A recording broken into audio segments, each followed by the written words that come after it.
Data ये है कि जितने धनवान लोग हैं, हर 1% आदमी 40% धन को अपने पास रखा हुआ है। यानी कि एक बहुत बड़ा जनसंख्या है, बहुत बड़ी जनसंख्या के पास मतलब पैसा ना के बराबर है या फिर है ही नहीं। तो वो 1% में आने के लिए क्या कोई माइंडसेट हो सकता है, कोई टेक्निक हो सकती है, क्या हो सकता है? तो ये दो चीजों का बहुत ब्यूटीफुल कॉम्बिनेशन है, एक है स्किल सेट और एक है माइंडसेट। लेकिन मुझे ऐसे लगता है कि इसमें माइंडसेट स्किल सेट से भी ज्यादा इंपॉर्टेंट है, क्योंकि अगर माइंडसेट डेवलप हो जाए ना तो स्किल सेट कभी भी डेवलप किया जा सकता है। आपका मन, आपकी चेतना, हर चीज उस जगह पर आकर केंद्रित हो जाती है जो आपको फिर वो सारे दरवाजे धीरे धीरे ओपन करना शुरू कर देती है, संयोग बनाती है, सागर जी से मिलाती है, उनसे मिला।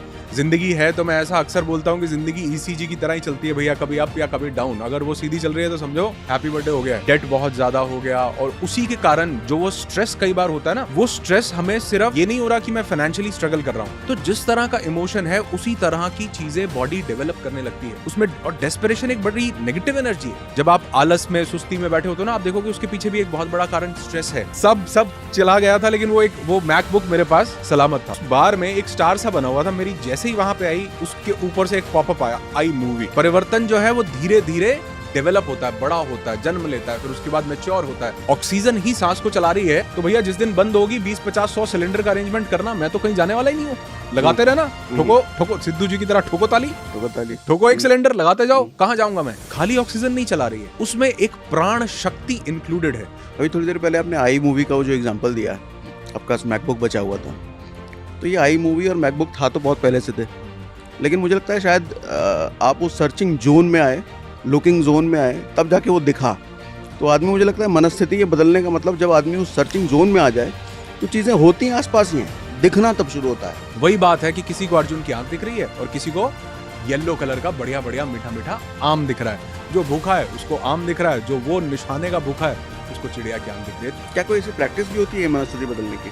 हाँ, लोग अपने घर में कर पाए या कुछ? हाँ, मनस्थिति बदलने के लिए सबसे पहली प्रैक्टिस तो ये करनी पड़ेगी कि आपको सरेंडर का भाव लेकर के आना पड़ेगा। If you think you can do it, you are right. If you think you can not do it, you are also right. तुम्हारे ही हाथ में दिया हुआ है कमान। यथा ब्रह्मांडे तथा पिंडे, यथा ब्रह्मांडे तथा पिंडे। जो सेम वही वाइब्रेशन जो यूनिवर्स में, वही आपके पास है भैया। सिर्फ आप जो बोलते हो वो उसको पूरा कर देता है। कि you never attract what you want in your life. आप जिंदगी में वो कभी भी नहीं पाते हो जो आप चाहते हो। You never attract what you want in your life, you only attract who you are. आज घर से मस्जिद है बहुत दूर, चलो किसी रोते हुए बच्चे को हंसाया जाए। यानी शायर का कहने का मतलब है कि बच्चे को हंसा दिया तो ये भी खुदा की इबादत हो गई। खुदा की इबादत जैसा हो गया ये, इतना बढ़िया काम। क्योंकि वो जान रहा है कि खुदा सिर्फ मंदिर, मस्जिद, गुरुद्वारे, गिरजा घर में नहीं बैठा है। बुढ़ापा खरीदने के लिए जवानी मत बेच देना। जो मैं कल को 1 करोड़ रुपया कमाऊंगा उसके लिए मैं अपनी फिजिकल हेल्थ का बैंड बजाने को भी तैयार हूं। एंड डेस्परेशन बहुत नेगेटिव एनर्जी है सर। डेस्परेशन में लैक का, कमी का भाव है। अगर मैं बोलूं कि मुझे 1 करोड़ कमाना है, तो सबसे पहले दिमाग में डेस्परेशन, लैक आता है कि मेरे पास अभी कुछ नहीं है भैया। लोग वैसे नहीं है जैसे वो हैं, लोग वैसे होते हैं जैसे आप उनको देखना शुरू करें। तो अनुराग सर, काफ़ी दिनों बाद आपसे दोबारा मुलाकात हो रही है, और लास्ट टाइम जो हमने आपके साथ डिस्कशन करा था तो उसमें बहुत सारे भर के कमेंट ऐसे आए थे कि दोबारा बुलाना है, दोबारा बुलाना है, दोबारा बुलाना है। तो आज फाइनली आप लोगों की डिमांड पे हमने दोबारा बुला लिया, इनवाइट कर लिया अनुराग सर को। तो अनुराग सर, आज का मुद्दा मैं कुछ ऐसा चाह रहा था कि एक बड़ी डिमांड होती है पैसों को लेकर के। आप एनएलपी पर बात करते हैं, मन पर बात करते हैं, तो क्या मन को कैसा बनाया जाए, एनएलपी की कैसी टेक्निक इस्तेमाल करी जाए सो दैट कि पैसों को आकर्षण बनाया जाए? क्या इस पर बात कर सकते हैं आज? हाँ, ज़रूर कर सकते हैं जी। और मुझे लगता है कि शायद एक ये बहुत ज़रूरी पहलू होना चाहिए जिस पे हमको कुछ डिस्कशन करना चाहिए और इनसाइट लोगों के साथ शेयर करना चाहिए। क्योंकि मैंने अपनी ज़िंदगी में बहुत से ऐसे फेजेस देखे हैं प्रैक्टिकली, कि जहाँ से मैंने एक बहुत बड़ा ट्रांसफॉर्मेशन देखा, बहुत बड़े बदलाव देखे। तो मुझे लगता है कि शायद जिन चीज़ों ने मुझे हेल्प की वो ज़रूर बाकी लोगों को भी लाइफ में बहुत ज़रूरी इम्प्लीमेंट करनी चाहिए और उनको भी हेल्प करेंगी। पॉसिबल है मतलब? हाँ, और सबसे ज़रूरी तो ये चीज़ है कि अगर हमारे पास एक वो माइंड सेट हो ना, जिसको हम कहीं ना कहीं मिस कर रहे होते हैं, अगर वो माइंड सेट हमको क्लिक कर जाए तो मुझे लगता है कि शायद हर एक इंसान उस चीज़ को इम्प्लीमेंट कर सकता है और अपनी ज़िंदगी में चेंजेस लेके आ सकता है। ओके, एक डेटा मैं पढ़ रहा था। डेटा ये है कि जितने धनवान लोग हैं, हर 1% आदमी 40% धन को अपने पास रखा हुआ है। यानी कि एक बहुत बड़ा जनसंख्या है, बहुत बड़ी जनसंख्या के पास मतलब पैसा ना के बराबर है या फिर है ही नहीं। तो वो 1% में आने के लिए क्या कोई माइंडसेट हो सकता है, कोई टेक्निक हो सकती है, क्या हो सकता है? देखिए, इसको हम टेक्निक का नाम नहीं देंगे, इसको हम माइंडसेट ही बोलेंगे। उसका एक बहुत बड़ा कारण है, आप अगर थोड़ा-सा देखो ना कि ये सिर्फ़ पैसे के क्षेत्र में लागू नहीं है। हुँ, ये आप कोई इंडस्ट्री, कोई जॉनरा, कोई फ़ील्ड आप उठा के देख लो, हर जगह ये लागू है। आप देखो कितने लोग क्रिकेटर बनना चाहते हैं। टीम इंडिया के लिए कितने लोग खेल पाते हैं? मतलब अगर आप देखो तो वो 1% से भी छोटा आंकड़ा आपको मिलेगा कि कितने लोग जो है शुरू करते हैं, फिर धीरे-धीरे रणजी तक पहुँचते हैं या फिर आईपीएल या और जितने भी टूर्नामेंट्स होते हैं, उन तक पहुँचते हैं। लेकिन इंडिया के लिए टॉप 1% में कितने लोग आ पाते हैं? हुँ, मतलब जो टॉप 11 प्लेयर्स इंडिया के लिए खेल रहे हैं, वो भी इंडिया की ए कैटेगरी में नहीं आते। उस ए कैटेगरी पे भी 2-3 प्लेयर ही आ रहे हैं। हुँ, हुँ, कहने का मतलब है कि अगर आप आंकड़ा निकालोगे तो 1% से भी कम पाएगा। आप उठा के देख लो कितने लोग जो हैं मुंबई जाते हैं हीरो बनने के लिए। कोई स्टेशन पर सो रहा है, कोई कहाँ जा रहा है, कोई स्ट्रगल कर रहा है। कई लोग स्ट्रगल ही करते रह जाते हैं और कुछ लोग जो हैं वो आंकड़ा आप देखोगे वो भी 1% से कम में आएगा। ऐसा ही पैसे को लेके, सक्सेस को लेके, हर एक चीज़ में लेके, किसी स्पोर्ट को आप उठा के देख लो, किसी फील्ड, यूट्यूब को आप देख लो, कितने लोग हैं जो कंटेंट बनाते हैं, लेकिन कितने लोग हैं जो वो उस 1% में आ पाते हैं। तो कहने का मतलब ये है कि ये किसी पर्टिकुलर चीज़ पर, पैसे पर, सक्सेस पर, यूट्यूब पर या क्रिकेट पर या किसी पर्टिकुलर जॉनरा पर अप्लाई नहीं होता है। ये आ कहाँ से रही है चीज़? माइंडसेट पे। जिसके पास वो माइंडसेट है, वो स्पोर्ट्स में भी उस 1% में जा सकता है। जिसके पास वो स्किल सेट है, वो यूट्यूब में, बॉलीवुड में, कहीं पर भी उस 1% में आ पाता है। तो ये 2 चीज़ों का बहुत ब्यूटीफुल कॉम्बिनेशन है, एक है स्किल सेट और एक है माइंडसेट। लेकिन मुझे ऐसा लगता है कि इसमें माइंडसेट स्किल सेट से भी ज़्यादा इंपॉर्टेंट है। हुँ, हुँ, क्योंकि अगर माइंडसेट डेवलप हो जाए ना, तो स्किल सेट कभी भी डेवलप किया जा सकता है। आप एक बार शुरुआत करते हो, शुरुआत करने के बाद अगर आपकी मनस्थिति वो बन गई, आपको जैसे मान लो मैं एक बड़े ही टफ फेज में था लाइफ के, फाइनेंशियली भी, हेल्थ वाइज भी, मेंटल हेल्थ, फिजिकल हेल्थ, सबकी बैंड बजी पड़ी थी। और ऐसा लगता था कि यार ये कभी शायद मैं इस बीमारी को कॉन्कर नहीं कर पाऊंगा, या मैं कभी पैसा नहीं कमा पाऊंगा, या मेरे पास वो स्किल नहीं है, मैं कैसे कैसे करूंगा, compete कैसे करूंगा लोगों को। तो और कभी कभी तो ये भी लगता था कि लोगों की तो किस्मत अच्छी हो सकती है, मेरी किस्मत अच्छी नहीं है। लेकिन जब वो मनस्थिति बदली, जब माइंडसेट बदला, तो मुझे लगता है कि शायद वो हर एक स्किल सेट जो जरूरी था किसी चीज को करने के लिए, वो मैंने डेवलप करता चला गया।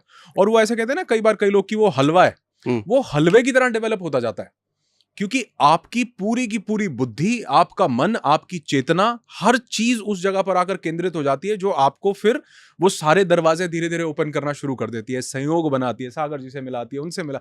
क्यों? क्योंकि आपकी मनस्थिति बदल गई, आपने अपने माइंडसेट को बदल लिया। तो मुझे लगता है सारा का सारा गेम माइंडसेट का है, जो शायद लोगों को जानना बहुत जरूरी है। आप जो कह रहे हैं कि एक टाइम था ऐसा, हम्म फिज़िकल, मेंटल सारा बैंड बजा हुआ था, वो हम्म। क्या टाइम था? कुछ लाइफ में मुझे ऐसा लगता है कि हर एक इंसान की जिंदगी में कुछ ऐसे चैलेंजेस हुँ, जरूर आते हैं। हुँ, हुँ, और जिंदगी है तो मैं ऐसा अक्सर बोलता हूँ कि जिंदगी ईसीजी की तरह ही चलती है भैया, कभी अप या कभी डाउन। अगर वो सीधी चल रही है तो समझो हुँ, हुँ, हैप्पी बर्थडे हो गया है।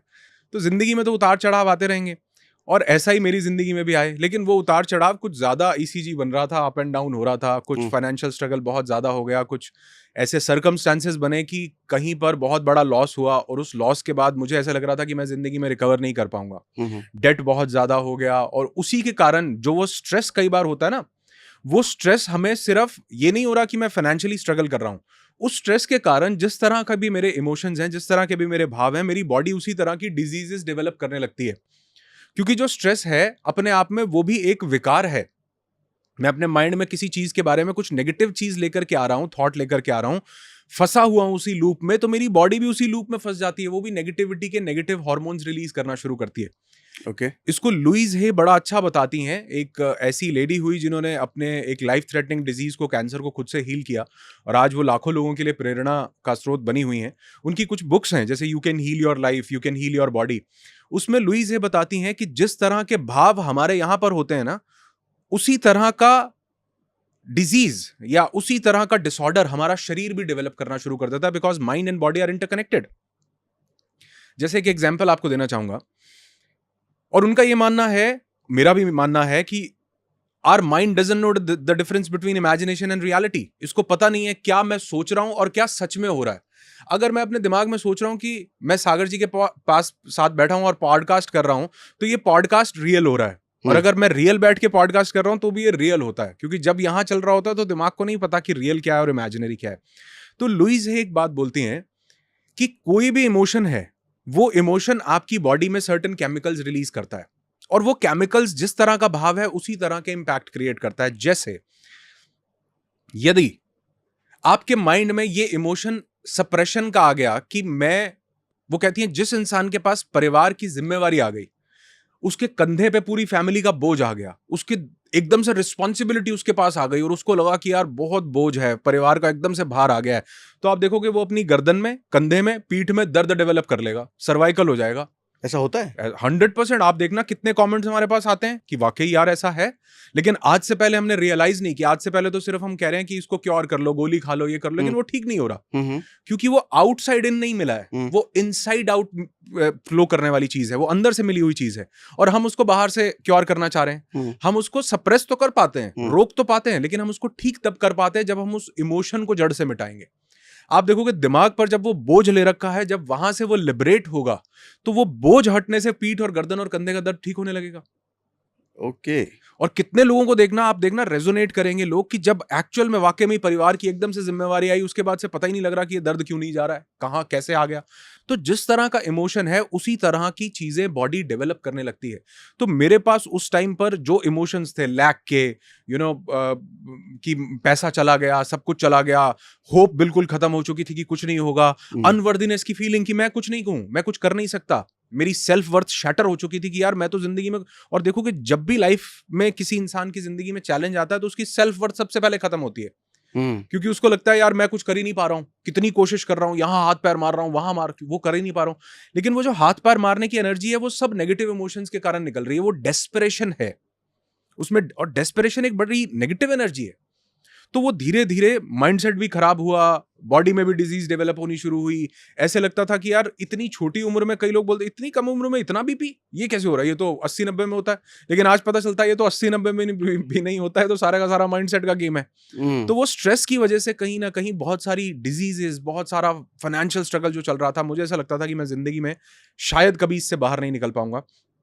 और इसीलिए जो चीजें आज मैं बता रहा हूं या जो मैं बोल रहा हूं ना, उनमें भाव, एक तो होता है भाव, मैं भाव से, हाँ आपका भाव बहुत बढ़िया है जी, ठीक कह रहे हो। एक है भाव, एक है अपना पर्सनल एक्सपीरियंस, कि मैंने उस सारे जीवन को जिया है, और जी करके वहां से निकलकर मैं आज यहां पर, जहां जिस भी मुकाम पर हूं, उस सारी जर्नी को बड़ा क्लोजली ऑब्जर्व किया है। और मैंने उसमें पाया है कि सिर्फ एक चीज बदलने से अपना माइंडसेट बदला, माइंडसेट बदलने से भाव बदले, भाव बदलने से स्वभाव बदला, स्वभाव बदलने से उसके बाद धीरे धीरे जो चीजें मेरी जिंदगी में आने वाली थी वो बदली, संयोग बने, लोग मिले, काम बढ़िया हुआ, मेरा स्किल सेट मेरा पॉलिश करने का मन किया कि हाँ इस चीज में काम करता हूं। जब आप आलस में, सुस्ती में बैठे होते हो ना, आप देखोगे उसके पीछे भी एक बहुत बड़ा कारण स्ट्रेस है। उठने का मन नहीं करता इंसान का बेड से, वो सोचता है यार मैं कुछ कर ही नहीं सकता। एक्चुअल में वो कुछ कर सकता है, लेकिन अभी उसके अंतर मन से ये भाव ही नहीं आ रहा कि मुझे कुछ कर लेना चाहिए, क्योंकि सेल्फ वर्थ पूरी खत्म है, उसको पता है मैं कुछ नहीं कर सकता। तो जब वो अंदर से भाव बदलता है ना, तो आप उठते हो, आप जागते हो। मैंने यूट्यूब शुरू किया, चैनल शुरू किया, एक कंपनी, ट्रेनिंग कंपनी फॉर्म की, और उसके बाद ऐसा देखा कि किसी ने मुझे बोला यार इसमें तो ये वीडियो बनता है, ये तो एडिट करना पड़ता है, ये सब। मुझे पता नहीं कहां से, मैं एक दिन अचानक से सुबह बैठा हुआ था, मैंने अपना सिस्टम खोला, मेरे पास उस भारी स्ट्रगल में भी एक चीज मेरे पास छूट गई थी। कल रात को भी मैं अपनी टीम से जिक्र कर रहा था, वो था एक मैकबुक। कुछ नहीं बचा था, मतलब मेरे पास बचा रहा था। अच्छा, सब मतलब बिक गया था? सब चला गया था, लेकिन वो मैकबुक मेरे पास सलामत था। तो एक दिन कुदरती ऐसा हुआ कि मैंने उसको खोला, मैं उसके नीचे से ऐसा फिंगर, बैठा हुआ है ना इंसान, जब वो दिमाग में कुछ नहीं होता तो कुछ भी करता रहता है, कुछ भी देखता रहता है, तो मैं ऐसा फिंगर स्क्रॉल करा, उसके नीचे बार जो होता है, उस बार में एक स्टार सा बना हुआ था। मेरी जैसे ही वहां पे आई, उसके ऊपर से एक पॉपअप आया, आई मूवी। ओके। क्लिक किया, मैंने कहा ये क्या है, वो देखा तो वो एक एडिटिंग का सॉफ्टवेयर था। मैंने कहा कोई, और उसी दिन कोई मुझे बोल रहा था कि यार ये तो एडिट, और मैं बैठ गया था कि अपने से नहीं होगा यार। कहते ये तो बहुत बढ़िया है। मैंने फटाफट से उसमें, उसका कैमरा जो था वो ऑन हो गया, उसमें फेस टाइम करके आता है, वो कैमरा ऑन हुआ, उसमें क्लिप रिकॉर्ड हुई, मैंने उसको कॉपी करके आई मूवी में डाला। मैंने कहा ये लेफ्ट से कट मारा, राइट से कट मारा, आवाज नीचे की, आवाज ऊपर की, दूसरी क्लिप, मैंने कहा हो गया ये तो। यानी जब आप मनस्थिति बदलते हो ना, तो स्किल सेट डेवलप करने में टाइम नहीं लगता, चीजें अपने आप आपको सूट करती जाती हैं, क्योंकि आपने अपने भाव को बदल लिया है। तो मैंने भाव बदला, स्किल सेट अपने आप बदलता गया, चीजें डेवलप होती गई, मैं उन चीजों को धीरे धीरे पॉलिश करता गया। मतलब स्टार्टिंग में मैं यूट्यूब का वीडियो बनाता भी खुद था, उसको एडिट भी खुद करता था, वो सारा उसका एसईओ भी खुद करता था, डालता भी था, स्क्रिप्ट भी खुद, सारा काम, मतलब ए से लेके जेड तक सब काम कर रहा हूँ, ट्रेनिंग भी कर रहा हूँ, ये भी कर रहा हूँ, वो भी कर रहा हूँ, करता जा रहा हूँ। पता नहीं कहां से चीजें अलाइन होती गई। एक भाव बदलने से कि हाँ यार ये सब कुछ हो सकता है, मैं कर सकता हूँ, ट्राई करके देखते हैं। और मैं अक्सर जो भी इंसान मुझे सुनता है उसको मैं एक ही चीज बोलता हूँ कि यार जिंदगी में जब भी ये आपके मन में आए ना कि यार ये चीज नहीं हो सकती, या ये मैं नहीं कर सकता, या मैं तो लायक काबिल ही नहीं हूं उसके, या मेरा समय खराब है, एक बार सिर्फ अच्छे भाव से उस चीज को इनिशिएट करके देखो, आप देखो दरवाजे खुलने लगेंगे, रास्ते बनने लगेंगे, और वही बनते रहे। और वो रास्ते बनने से हेल्थ के ऊपर काम हुआ, हेल्थ के ऊपर काम हुआ, माइंडसेट के ऊपर काम हुआ, धीरे धीरे अपने प्रोफेशन के ऊपर काम हुआ, और चीजें बदलती गई। लेकिन हाँ, ये सब ओवरनाइट नहीं होता, ये सब यूं नहीं होता। हमें आदत पड़ी हुई है वो एलोपैथी की टैबलेट की, कि सिरदर्द हुआ डिस्प्रिन खाई, गोली खाई, 15 मिनट में आराम। तो हमें लगता है कि सब चीजें जो गड़बड़ हमने 40 साल में की हैं, जो 15 साल 10 साल में गड़बड़ किया है, वो यूं ठीक होना चाहिए। गड़बड़ करने में आपको अगर 6 साल लगे हैं तो कम से कम 6 महीने तो दो उसको ठीक करने के लिए भी। क्योंकि परिवर्तन जो है वो अवतरण नहीं लेता है, परिवर्तन जो है वो धीरे धीरे डेवलप होता है, बड़ा होता है, जन्म लेता है, फिर उसके बाद मैच्योर होता है। तो वो परिवर्तन को जो लोग समय नहीं देना चाहते, और सबसे बड़ी दिक्कत तो यही होती है कि उस फेज में इंसान जो है वो इतने फ्रस्ट्रेशन में आ जाता है कि उसको लगता है कि अगर कुछ होना है तो यूं हो जाए, नहीं तो कुछ नहीं होता। होना है तो चमत्कार हो। अरे भैया, जो हमने खराब किया वो भी एक दिन में खराब नहीं हुआ था, उसको भी खराब करने में, रायता फैलाने में हमने कई साल लिए हैं। धीरे धीरे संयोग बने, लोग बने, गलत लोगों के साथ जुड़े, गलत बिजनेस में अटैच हुए, गलत वाइब्रेशंस मिली, गलत काम किया, वो बड़ा सारा सेहत खराब। ऐसे ही लोगों को लगता है कि यार एक दिन टेस्ट करवाया, वो एक दिन में टेस्ट की रिपोर्ट आ गई। अरे नहीं भैया, टेस्ट की रिपोर्ट एक दिन आई है, लेकिन वो पिछले 15 सालों तक जो आप यहां पर ये दिमाग को ढक करके बैठे थे अपने नेगेटिव थॉट से, ये उसका कंक्लूजन है। तो ठीक करने में 6 महीने तो दो, 10 साल लगाए खराब करने में। तो ये पेशेंस जो है ना सर, ये बहुत बड़ा रोल प्ले करता है। और यकीन मानो, ये पेशेंस जो है ये सिर्फ और सिर्फ एक चीज से आता है कि आपका एक विश्वास, आपका एक बिलीफ डेवलप हो जाए कि हाँ मैं ये कर सकता हूं। और ये बिलीफ कहां से डेवलप होगा? ये होगा कि किसी ने क्या दुनिया में ऐसा किया है। जब मेरी हेल्थ खराब हुई, मैंने सबसे पहले सर्च ये किया, लोग बोलते थे कि लाइफ थ्रेटनिंग डिजीज होती है, मैंने सबसे पहले गूगल पे जानते हैं क्या सर्च किया? क्या दुनिया में कोई भी एक ऐसा इंसान है जो किसी भी लाइफ थ्रेटनिंग डिजीज से रिकवर किया हो, जिसको हम बोलते हैं कि ये तो बस अब तुम्हारे पास 3 महीने बचे, 6? मैंने कहा क्या कोई भी एक ऐसा इंसान है? मैंने ढूंढा तो लिस्ट आती गई। मेरे सामने बुक आई, Louise Hay you can heal your life. मेरे सामने बुक आई, anatomy of an illness by Norman Cousins. मेरे सामने बुक आई, love medicine miracle by Bernie Siegel. मेरे सामने बुक आई कि what doctors don't get to study in medical school by doctor B M Hegde. और मैंने देखा इसमें से तो 90% डॉक्टर्स हैं।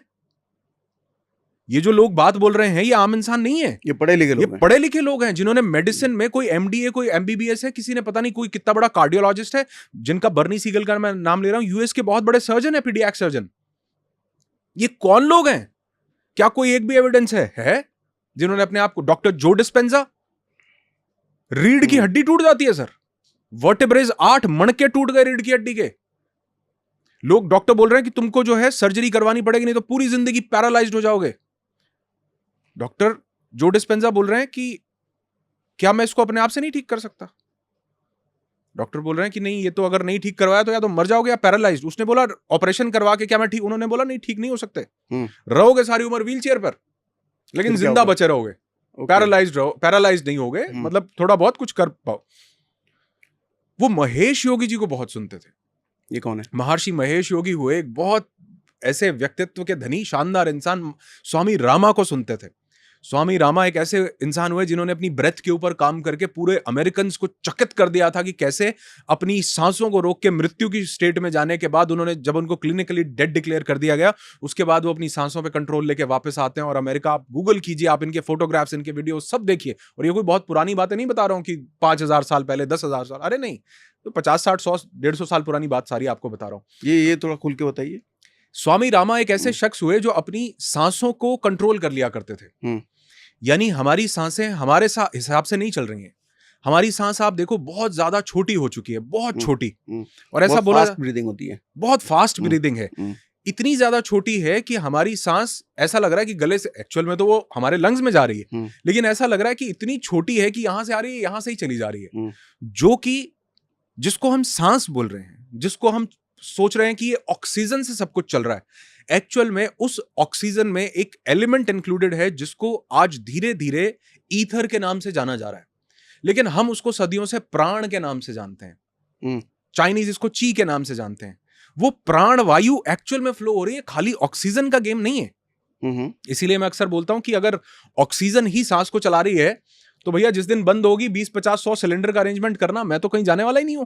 लगाते रहना, ठोको ठोको, सिद्धू जी की तरह ठोको ताली, ठोको एक सिलेंडर, लगाते जाओ। कहां जाऊंगा मैं? खाली ऑक्सीजन नहीं चला रही है, उसमें एक प्राण शक्ति इंक्लूडेड है। तो उस प्राण शक्ति को कॉन्कर कर लिया था स्वामी रामा ने अपनी मेडिटेशन से, अपनी साधना में। ऐसा अगर आप सर्च करेंगे तो सबसे पहला लिखा आएगा मिस्टिकल सेंट ऑफ हिमालयाज, स्वामी रामा। उनकी एक बुक है साइंस ऑफ ब्रेथ।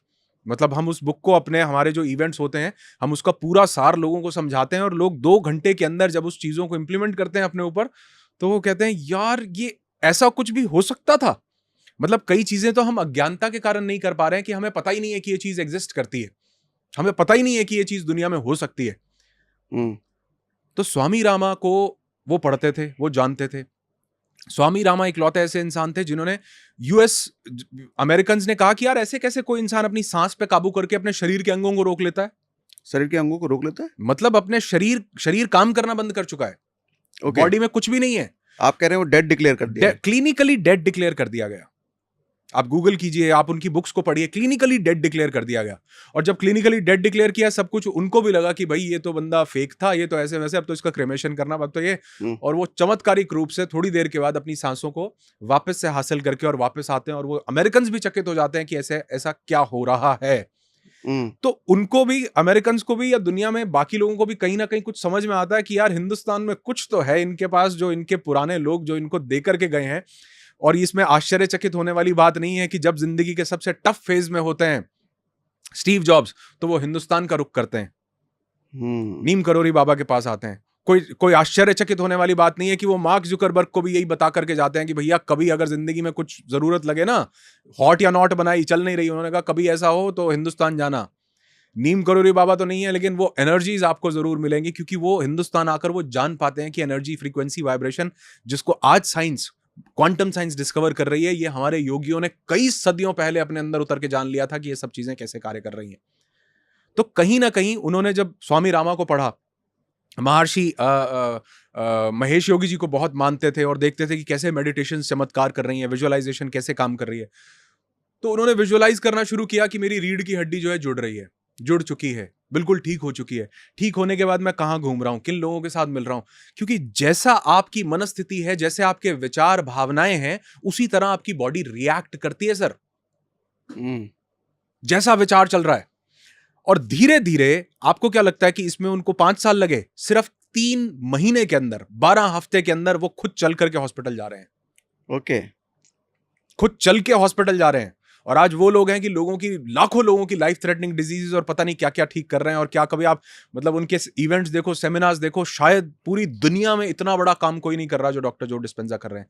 कारण उन्होंने एक चीज को समझ लिया कि अपने विचारों को, अपनी फीलिंग्स को, अपने भाव को अगर बदला जाए तो न सिर्फ हमारा शरीर बदलता है, बाकी पूरा का पूरा यूनिवर्स उसी तरह से आपके साथ अलाइन होना शुरू हो जाता है। यही मुझे समझ में आया। मैंने कहा अगर एक इंसान कोई लाइफ थ्रेटनिंग डिजीज से ठीक हो सकता है तो मैं भी हो सकता हूं, क्योंकि मैं तो युगांडा से या चांद से या मार्स से नहीं आया हूं। मैं भी तो वही इंसान हूं, उसी पंच महाभूत से बना हुआ शरीर है, अग्नि, पृथ्वी, जल, वायु, आकाश। तो जो उस व्यक्ति के साथ घटित हो रहा है, मैं भी कर सकता हूं, अगर वो किसी के भी साथ, और वो एक के साथ नहीं हो रहा, वो हर एक के साथ हो रहा है। हम कई बार, मैं लोगों के साथ ये शेयर करता हूं, हमारे इवेंट में, हमारे इवेंट होता है अवेकन योर हीलिंग इंटेलिजेंस, 4 दिन लोग मेरे साथ पूरा जुड़ते हैं, बात करते हैं। तो मैं उनके साथ सिर्फ एक चीज शेयर करता हूं। मैं कहता हूं आप सिर्फ और सिर्फ ये चीज करके देखो अपने साथ, अपने विजुअलाइजेशन में, अपने अंदर अपने भाव को बदल करके, कि कैसी जिंदगी आप जीना चाहते हो, उसको यहां पर जीने लग जाओ। जब आप उसको यहां जीने लग जाते हो तो न सिर्फ आपका शरीर बल्कि पूरा यूनिवर्स उसी के अकॉर्डिंगली अलाइन होना शुरू हो जाता है। और ये जब लोग करते हैं, 1-2 दिन के बाद लोगों को लगता है यार वाकई ये तो इतना पावरफुली काम कर रहा है, क्योंकि हमारा कर्म सिर्फ हम फिजिकली नहीं कर रहे हैं, हम यहां से भी जो सोच रहे हैं वो भी हमारा कर्म है। तो अगर हमने यहां पर अपने विचार बदले तो हमने अपना कर्म बदल लिया। मैंने अपने कर्म बदले अपने विचारों के थ्रू, और वो कर्म बदलने से धीरे धीरे देखा कि मेरी बॉडी में उसके चेंजेस आ रहे हैं, मेरे माइंड में उसके चेंजेस आ रहे हैं, लोगों के रूप में चेंजेस आ रहे हैं। उसी तरह के लोग मेरे साथ जुड़ने लगे जो मुझे एलिवेट करें, जो मुझे ऊपर लेकर के जा सके, मुझे सपोर्ट करें, मुझे अच्छी चीज बता सके। और अगर कोई बुरी चीज भी बताता था तो मनस्थिति बदलने के कारण उसमें से मैं कुछ अच्छा पिक कर लेता था। जैसे गांधी जी को किसी ने एक चिट्ठी लिखी और चिट्ठी में गालियां ही गालियां थी, और वो चिट्ठी थी लगभग 4 पेज की। वो 4 पेज की चिट्ठी लिखी, वो गांधी जी पढ़ते गए, वो साथ में उनका कोई शिष्य खड़ा था, वो देखकर हंस रहा है, वो कह रहा क्या भाई बापू इतनी गालियां इसमें लिखे। वो कह रहे कोई बात नहीं, सारी चिट्ठी पढ़ी, चिट्ठी पढ़ने के 4-5 पेज थे, पिन लगाया हुआ था, वो चिट्ठी के जितने पेज थे वो निकाले, पिन रख लिया। वो कहते ये क्या कर रहे हो? कहते ये काम की चीज है। पिन रख लिया? पिन जो पेजेस को जोड़ा हुआ था जिस पिन ने, वो पिन रख लिया, पेजेस सारे दे दिए। वो बोला ये क्या कर रहे हो?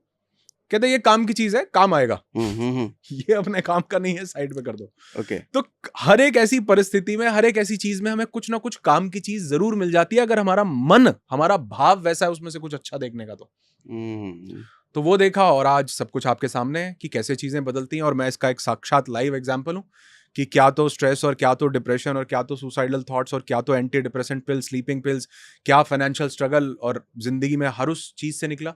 और ये मैं इसलिए नहीं बोल रहा हूं क्योंकि मैं निकला, मैं एक्सेप्शन हो सकता हूं, लेकिन मेरा जितने पार्टिसिपेंट्स मेरे पास आते हैं वो सब अपनी जिंदगी में ये चीज अनुभव कर पाते हैं जब वो अपने माइंडसेट के ऊपर काम करते हैं। तो ये मुझे पता चलता है, बड़ा क्लियरली दिखता है, लोगों को दिखता है कि हाँ, यहां पर चीजें बदलने से बॉडी में और बाहर सब कुछ बदला जा सकता है, सिर्फ अपनी मनस्थिति को कॉन्कर कर लिया जाए तो। अभी थोड़ी देर पहले आपने आई मूवी का वो जो एग्जांपल दिया, आपका मैकबुक बचा हुआ था, तो ये आई मूवी और मैकबुक था तो बहुत पहले से थे, लेकिन मुझे लगता है शायद आप उस सर्चिंग जोन में आए, लुकिंग जोन में आए, तब जाके वो दिखा। तो आदमी, मुझे लगता है मनस्थिति ये बदलने का मतलब, जब आदमी उस सर्चिंग जोन में आ जाए तो चीज़ें होती हैं आसपास ही हैं, दिखना तब शुरू होता है। बिल्कुल ठीक है। नहीं, तब तक शायद वो नेगेटिव, मेरे किस्मत में ही कुछ नहीं है, ऐसा वाला होता है। हमने कितनी बार ये कहानी सुनी है कि पांडवों को उनके गुरु लेकर के गए और गुरु बोल रहे हैं कि भैया वो पेड़ के ऊपर क्या दिख रहा है। जिसका जैसा भीम को भूख लगी हुई है तो वो बोल रहा है गुरुजी आम दिख रहे हैं, बहुत बढ़िया मीठे मीठे आम लगे हुए हैं। समझ रहे हो? अब वही चीज अर्जुन से पूछी गई तुम्हें क्या दिख रहा है, तो वो बोल रहा है मुझे चिड़िया की आंख दिख रही है, क्योंकि वो इसी भाव से गया कि मुझे जो है अपनी धनुर्विद्या के लिए मैं यहां पर आ। बाकी किसी को भूख लगी है, कोई सोच रहा है कि यार क्या वेदर, किसी को वो नकुल सहदेव को हो सकता है वहां पे पत्ते, क्या वेदर है, शानदार, बहुत बढ़िया। लेकिन वो जिस मनस्थिति से वहां पर गया, उसको वो कह रहा है मुझे चिड़िया की आंख दिख रही है। तो एक ही चीज में 10 इंसान अलग अलग, जैसे वो हम स्टोरी एक बार बताते हैं ना कि एक हाथी, 10 अंधे लोगों को एक हाथी के सामने खड़ा किया, उन्होंने देखा तो है नहीं, उन्होंने कहा भाई बताओ हाथी कैसा होता है। जो जिसने पैर को टच किया उसने कहा बहुत बड़ा खंबे जैसा हाथी होता है। जिसने उसकी सूंड को टच किया उससे पूछा गया भाई ये हाथी कैसा, उसने कहा बड़ा सॉफ्ट सॉफ्ट लचीला ऐसे ऊपर। किसी ने पूंछ को टच किया, उसने कहा ये तो बिल्कुल चूहे जैसा, ये तो पतला सा ऐसा हाथी हो। तो वो जिस जगह पर वो इंसान थे उसी जगह के हिसाब से उनको वो भाव आए कि हाथी कैसा होता है। ऐसे ही आप यहां पर जिस जगह पर हैं उसी तरह के चीजें आपके साथ, आप लोगों को देख करके, चीजों को ऑब्जर्व करके सुनोगे।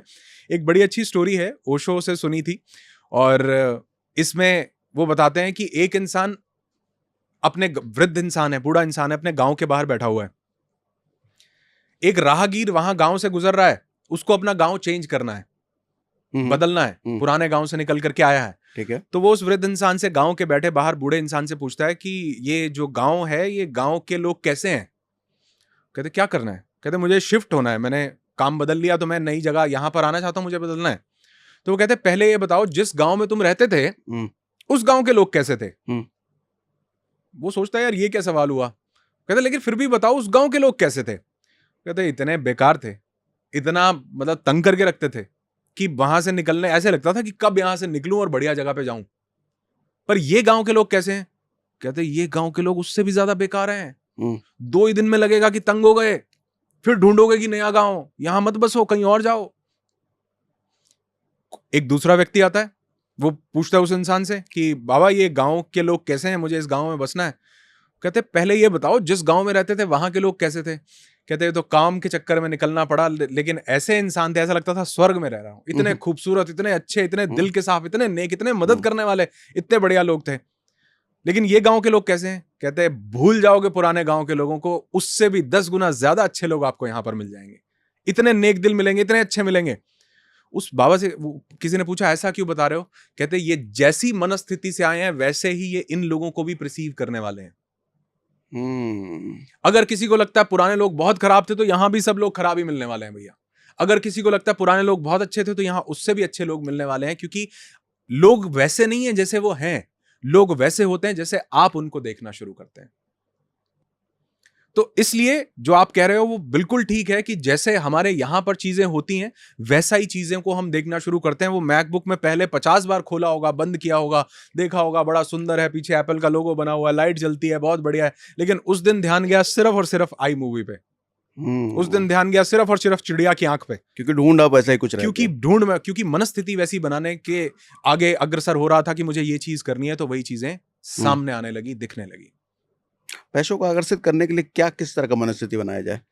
देखो सर, लोगों का सवाल होता है, बहुत कॉमनली है। हाँ, ये बहुत बहुत ज्यादा, और मेरे पास भी हमारा लॉ ऑफ अट्रैक्शन का इवेंट होता है, आप यकीन नहीं मानोगे 90% लोग उसमें आकर के सबसे पहला सवाल यही पूछते हैं कि सर मैं पैसा कैसे आकर्षित करूं।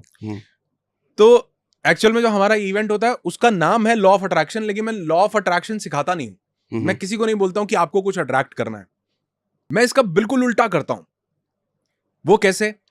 जब हम लास्ट टाइम मिले थे तो भी मैंने आपके साथ एनर्जी के बारे में काफी चर्चा की थी, काफी डिस्कस हुआ था, और हमने वाटर बॉटल के साथ ही शायद मैंने आपको बताया था कि हर चीज एक एनर्जी है। ये भी एक एनर्जी है, मैं भी एक एनर्जी हूं।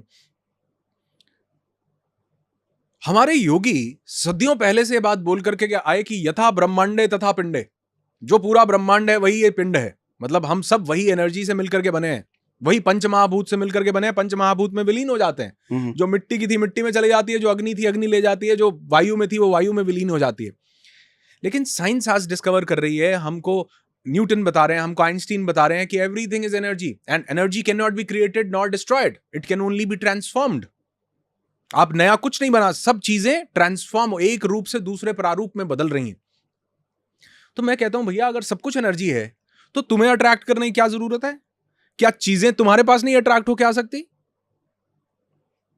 आप जिंदगी में आज एक बहुत अच्छे मुकाम पे हो, आपने भी बहुत बार ऐसा महसूस किया होगा कि आपके भाव अच्छे होने के कारण आपको कोई चीज नहीं भी चाहिए, या आपने अट्रैक्ट करने का नहीं भी सोचा होगा, लेकिन वो इंसान, वो परिस्थिति, वो पैसा, वो दौलत, वो सिचुएशन, वो खुद आपके पास चल के आए होंगे। कैसे आए? आपने तो कभी उस पर्सन का नाम, लोग बोलते हैं यार फलाना पर्सन, फलाना पैसा, 1 करोड़। मैं कहता हूं अपने भाव को बदलो, करोड़ छोड़ो, आप तो बड़ा छोटा सोच रहे हो, पता नहीं क्या क्या चीजें आपके पास आने को तैयार हैं। क्योंकि जब सब कुछ एनर्जी है तो जरूरी थोड़ा आप ही ऐसी एनर्जी हो जिसको अट्रैक्ट करना पड़ेगा। आप अपने भाव को बदलो, चीजें भी आपकी तरफ आकर्षित होकर के आएंगी, पैसा आपकी तरफ आएगा। तो जहां पर हम ये कोशिश कर रहे होते हैं ना कि मुझे ही चीजों को अट्रैक्ट करना है, वहां पर एक डेस्परेशन है, एंड डेस्परेशन बहुत नेगेटिव एनर्जी है सर। डेस्परेशन में लैक का, कमी का भाव है। अगर मैं बोलूं कि मुझे 1 करोड़ कमाना है, तो सबसे पहले दिमाग में डेस्परेशन, लैक आता है कि मेरे पास अभी कुछ नहीं है भैया, मैं अभी गरीब हूं, मैं अभी कंगाल हूं, तभी तो मुझे कमाना है। तो मैं डेस्परेशन वाली फीलिंग में क्यों जाऊं? तो क्या फर्क है डेस्परेशन और किसी को आकर्षित करने वाली फीलिंग में? डेस्परेशन का मतलब है कि मुझे ये बड़ी ही एक, जैसे मैंने लास्ट टाइम भी आपको बताया था, एक होती है भूख, एक होती है हवस। हाँ, हवस मिटती नहीं है, भूख मिट जाती है, क्योंकि भूख में शांति है और आपको एक संतोष है कि इसके बाद भी मैं बिल्कुल रिलैक्स, मैं बिल्कुल ठीक हूं। लेकिन हवस में ऐसा नहीं है, आप वो पूरा करने के बाद भी दिमाग जो है सारा टाइम उसी हवस वाली चीज में ही दौड़ता रहता है। तो जब आप डेस्परेट हो ना किसी चीज के लिए, तो बैक ऑफ आवर माइंड, आपका माइंड आपको ये, आपको नहीं पता चल रहा, कॉन्शियसली आपको चल रहा है मैं अट्रैक्ट कर रहा हूं, लेकिन हर एक चीज आपको सिग्नल दे रही है कि अभी तेरे पास ये नहीं है। लैक की, कमी की फीलिंग आ रही है, डेस्परेट हो आप बहुत ज्यादा उसके लिए। और उस डेस्परेशन में ना आप कभी भी उसका जो प्रोसेस है उस पर आपकी नजर नहीं जाएगी। मुझे YouTube पर मान लो एक अच्छा चैनल बनाना है और मेरा आउटकम ये है कि मैं भी सागर जी की तरह, मेरे भी 2-4 मिलियन सब्सक्राइबर हो, मैं भी बढ़िया। उस डेस्परेशन में ना मैं 4 मिलियन को तो देखता रहूंगा, क्योंकि मैं उसके लिए डेस्परेट हूं, लेकिन उसके लिए करना क्या पड़ेगा उस पर मेरी नजर नहीं जाएगी, क्योंकि मेरी सारी की सारी एनर्जी उस 4 मिलियन को देखने में लगी है। लेकिन मैंने ये नहीं देखा कि सागर अंबानी तो नहीं हो आप, सागर सिन्हा किस बैकग्राउंड से उठ के आ रहे हैं, किस स्ट्रगल से उठ के आ रहे हैं। इनके पास गोल्डन स्पून नहीं था, लेकिन आज मैं ये देख रहा हूं, सागर सिन्हा 4 मिलियन, बड़ी गाड़ी, क्या मोबाइल, क्या स्टूडियो, क्या। मेरी पूरी डेस्परेशन ने मुझे सिर्फ उसी जगह पर केंद्रित कर, 3 मिलियन 2 मिलियन सागर जी के एक शॉट सागर जी डालते हैं, मैं भी ऐसा शॉट। आपके पास वो चीज कभी नहीं आ सकती, क्योंकि आप सिर्फ और सिर्फ आउटकम को देख रहे हो। सागर जी के उस प्रोसेस को देखो ना। सागर जी जब एक रील के अंदर ये बात बोलते हैं कि भैया जिसको ज्यादा वक्त दोगे वो कदर नहीं करेगा, और जिसकी कदर करोगे वो वक्त नहीं देगा। तो ये सागर जी ने जिया हुआ है, समझ रहे हो? सागर जी ने ये चीजें ये इसके प्रोसेस को जिया हुआ है। हमने रील सुननी, मैं भी वो रील, अब वही रील कोई और कॉपी करके बनाएगा, क्या वो भी 5 मिलियन जाएगा व्यू? भाव नहीं है सर। वो भाव कब आएगा? जब मेरे पास डेस्परेशन नहीं होगा, मुझे इस काम से मोहब्बत होगी, और वो मोहब्बत में एक सरेंडर का भाव आता है। मान लो मुझे एक YouTube का चैनल बनाना है, मैं चाहता हूं कि मेरी अच्छी बातें लोगों तक पहुंचे, मैं लोगों की लाइफ में कुछ चेंज ला पाऊं। एक तो ये भाव है। एक ये भाव है कि मेरे 2 मिलियन सब्सक्राइबर हो जाएं। 2 मिलियन सब्सक्राइबर में मेरा फोकस 2 मिलियन पे है, और अच्छी बातें लोगों तक पहुंचाने में मेरा फोकस सिर्फ अच्छी बातें पहुंचाने में है। तो मैं जो कर रहा हूं, मैं आपसे बात कर रहा हूं, मुझे मिल गया सर। आप ये वीडियो को नहीं डालो, नहीं अपलोड करो, नहीं जाए, मुझे मिल गया आपसे बात करके, आनंद आ गया, क्या नहीं आया?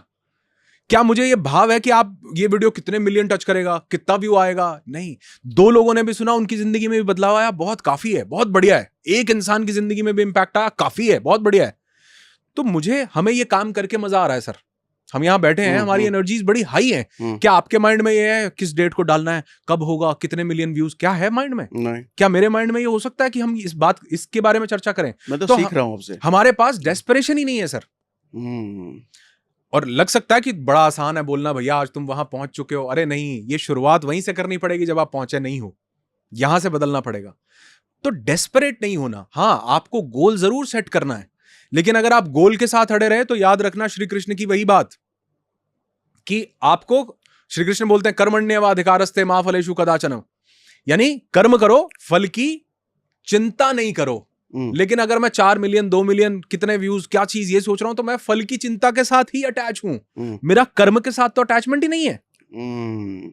जबकि हम जो श्री कृष्ण बोल रहे हैं, हम उसको समझ रहे हैं कि यार फल की इच्छा नहीं करनी है, ऐसा बोल रहे हैं। नहीं, ऐसा नहीं बोल रहे हैं, वो बोल रहे हैं चिंता नहीं करनी फल की। क्योंकि अगर आप फल की चिंता करते रहोगे तो आप उसी के साथ अटैच रहोगे, और आप ये जो प्रोसेस है इसमें एंजॉय नहीं कर पाओगे, इसको फॉलो नहीं कर पाओगे। लेकिन मिलेगा तब जब आप प्रोसेस को फॉलो करोगे। हम सब डेस्परेशन में आके उस एंड रिजल्ट के साथ जुड़ जाते हैं, उस प्रोसेस को भूल जाते हैं। काम करने में मजा नहीं आ रहा। एक बंदा बोल रहा है यार 1 करोड़ रुपया कमाना है, लेकिन वो जब काम, अरे जल्दी करो ना यार, पता नहीं कितनी देर बिठा के रखते हो, अरे 2 घंटे हो गए यार तुम्हारा शूटिंग, क्या कर रहे हो यार, क्या?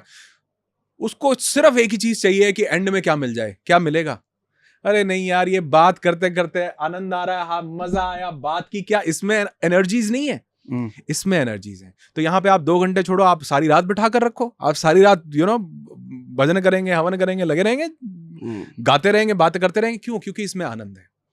तो मुझे लगता है जब आप प्रोसेस के साथ अटैच होते हो तो डेस्परेशन नहीं होता। हम लोग का एक इवेंट होता है हील योर सोल करके, हम लोगों को ना वहां मसूरी ले जाते हैं, वादियों में, पहाड़ों में, हिमालयाज की गोद में ले जाते हैं। अब या किसी ने जाना गोवा, मुझे घूमने के लिए जाना है गोवा 2 महीने बाद, वो पूरी 2 महीने की एनर्जी उस गोवा के एक प्रोसेस में लगा दे, तो सर कितने दिन एंजॉय कर पाएगा? जितने दिन गोवा में है, 2 दिन 3 दिन। लेकिन अगर वो उसकी पूरी जर्नी को जीने लग जाए, आज मैंने कपड़े खरीदे नए, आज मैंने एक बॉक्सर, एक शॉर्ट खरीदा जिसपे लिखा आई लव गोवा, अरे वाह, इसको सूटकेस में रखा। अगले दिन बच्चों को बोला कि यार ये भी चीज ले लेना। तीसरे दिन मैं जाने लगा, बाय रोड ट्रेवल किया, मैं मसूरी जा रहा हूँ, वादियां, अरे झरना क्या बढ़िया आया। तो मुझे सिर्फ इस चीज से अटैचमेंट नहीं है कि 3 दिन मसूरी में या 3 दिन गोवा में बिताऊंगा तो बढ़िया। लोग तो यही कर रहे हैं, 1 करोड़ आ जाएगा तो बढ़िया हो जाएगा, गोवा घूमने जाएंगे तो खुश होंगे। अरे खुश हो जाओ, गोवा अपने आप बुला लेगा आपको, यही गोवा हो जाएगा, यही मसूरी हो जाएगा। लेकिन अगर आप उस मनस्थिति के साथ गए, 2 दिन तो आप खुश होगे, वापस जिंदगी में क्या फिर नया टारगेट सेट करोगे, फिर कुछ और ढूंढोगे।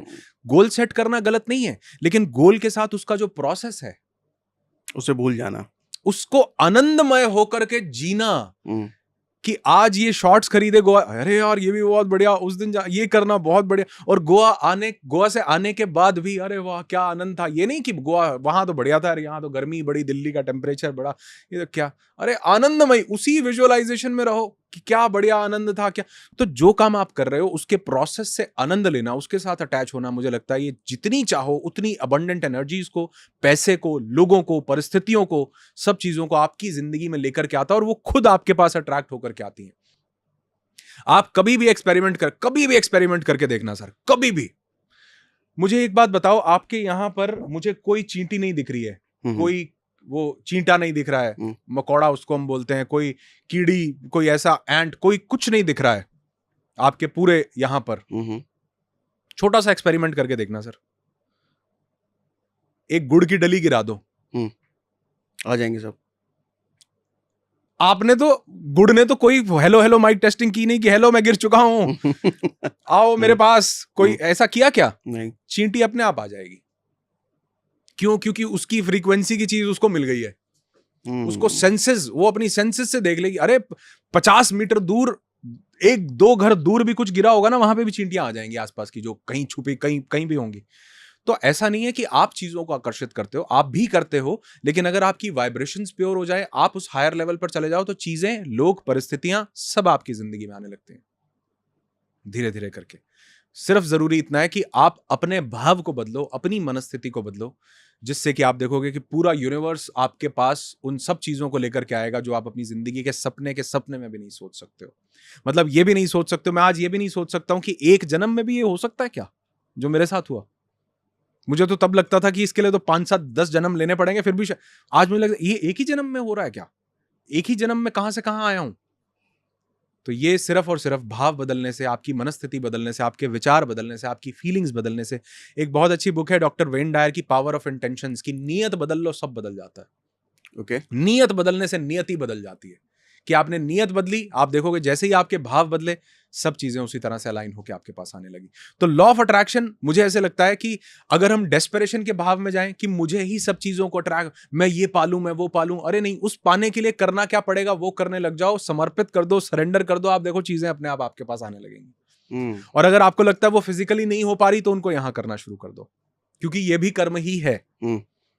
यूनिवर्स को, यूनिवर्सल एनर्जीज को, आपके माइंड को ये पता नहीं चलता है कि आप कहां से इमेजिन कर रहे हो या क्या रियल में हो रहा है।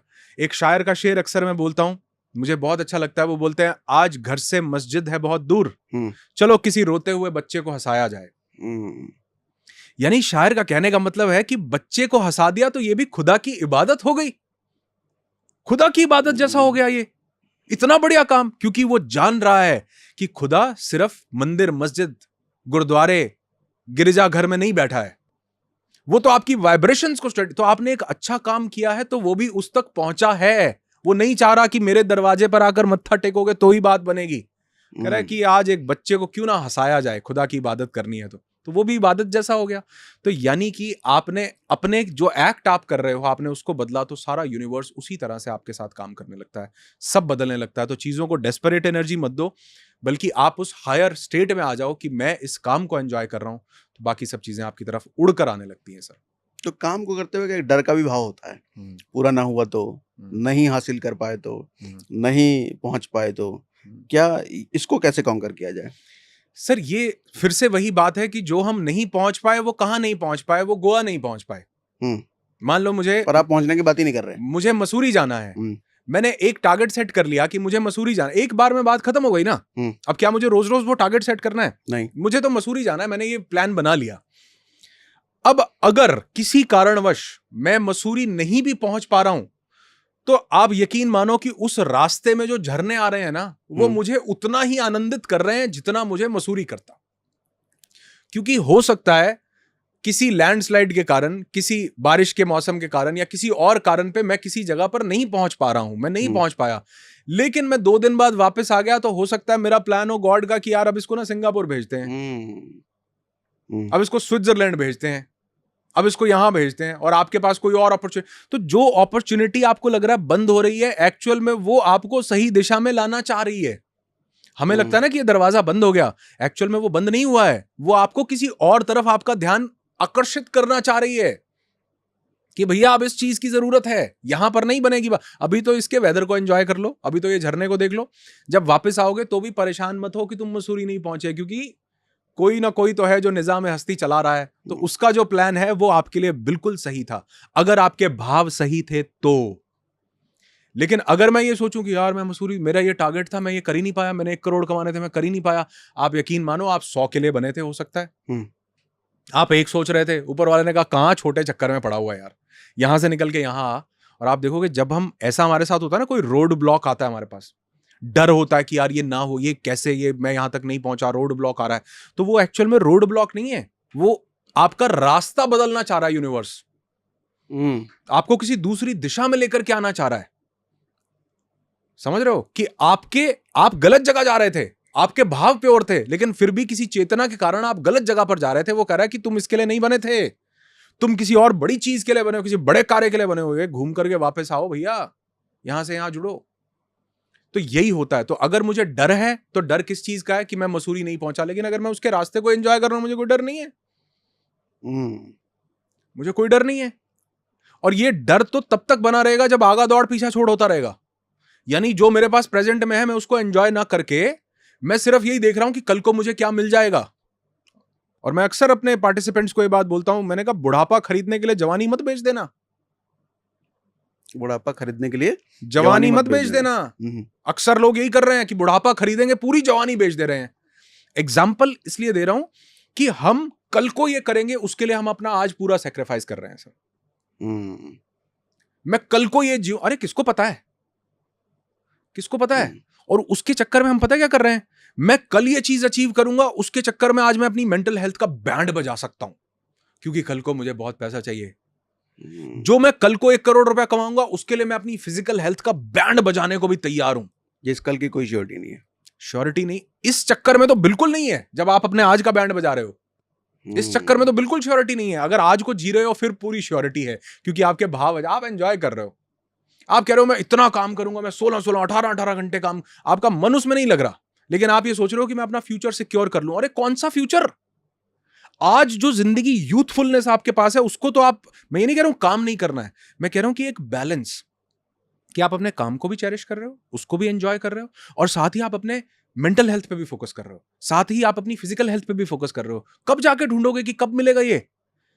एक कहता है यार आज तो गुलाब जामुन खाने का टाइम नहीं है, अभी तो मैं 2 पैसे जोड़ लूं कि गुलाब जामुन मैं कमा सकूं, कल को जब 60 का हो जाऊंगा तो गुलाब जामुन खाऊंगा। अरे तब पता लगता है कि डायबिटीज हो गया, आप खा ही नहीं सकते हो। तो इसलिए कई बार हमारे कुछ पार्टिसिपेंट्स हमसे पूछते हैं, सर ये जो आप हील योर सोल करते हो, पहाड़ों में क्यों ले जाते हो, मतलब वादियों में, हिमालय पे क्यों चढ़ाते हो? मैंने कहा जब तक जवान हो पहाड़ चढ़ सकते हो, चढ़ लो। गोवा तो 60 की उम्र में भी चले जाओगे। बीच पे घूमने में कौन सा चाहिए कुछ। जवान हो तो पहाड़ चढ़ लो, बढ़िया मस्त ले लो मजा। तो आज के मोमेंट को, प्रेजेंट मोमेंट को चेरिश करना उतना ही जरूरी है जितना कि फ्यूचर के बारे में हमको चिंता करना, या फ्यूचर के बारे में सोचना, या कल को क्या होगा। और आप देखोगे अगर पूरी एनर्जी सिर्फ फ्यूचर को दी तो ना तो फ्यूचर बढ़िया होगा, और प्रेजेंट को तो हम खराब कर ही रहे हैं। इस बार आपके पहाड़ों में भी चलूंगा। अरे वाह क्या बात है। और मुझे ऐसा लग रहा था कि शायद लास्ट टाइम भी हमारा कुछ ऐसा विचार बना था, लेकिन हम चल नहीं पाए थे। हमारा लास्ट में कुछ वो इवेंट में कुछ वो था, लेकिन जरूर आपको भी बहुत अच्छा लगेगा। और 4 दिन तक सागर जी लोग हमारे साथ वहां बंद, बिल्कुल ऐसा एनवायरनमेंट, ऐसा एटमॉस्फेयर हो जाता है वहां पर कि सब के सब लोग प्रेजेंट में। और 4 दिन बाद लोगों को ये लगता है, और जो लास्ट डे होता है ना हमारा, मतलब मैं सब लोगों को हैप्पी बर्थडे विश कर रहा होता हूँ कि wish you a very happy birthday, क्योंकि मुझे लगता है कि आज से आपकी जिंदगी एक नई दिशा लेगी। आज से जीवन की एक्चुअल में शुरुआत हुई है, नया बर्थ हुआ है।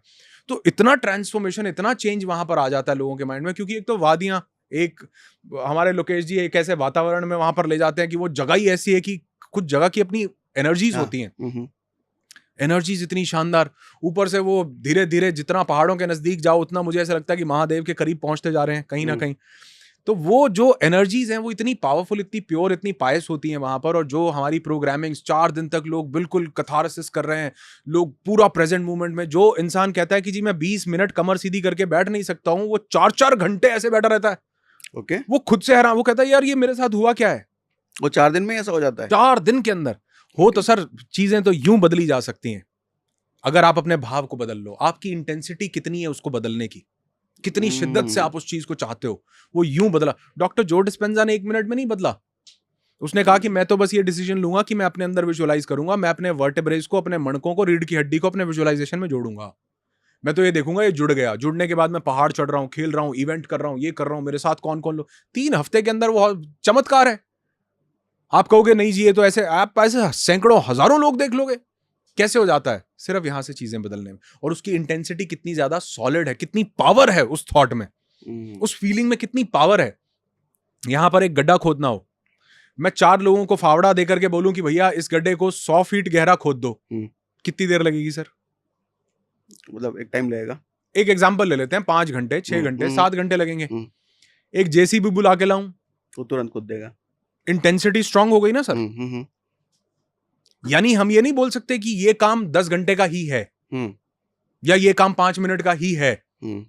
अब हो सकता है जेसीबी जितनी देर में वहां पर गड्ढा कर दे रही है उससे भी कम देर में कोई एक उल्का पिंड गिरे और वो आर पार ही निकल जाए फ्रिक्शन ऑफ अ सेकंड में खुद गया गड्ढा।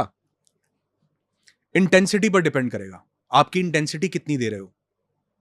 तो जितनी ज्यादा इंटेंसिटी हो, तो वहां पर जब लोग पहाड़ों में हमारे साथ 4 दिन बंद होते हैं ना, मैं तो बोलता हूं, पहले तो मैं ये बोलता हूं कैद हो जाओगे भैया मेरे साथ, बंद हो जाओगे कहीं।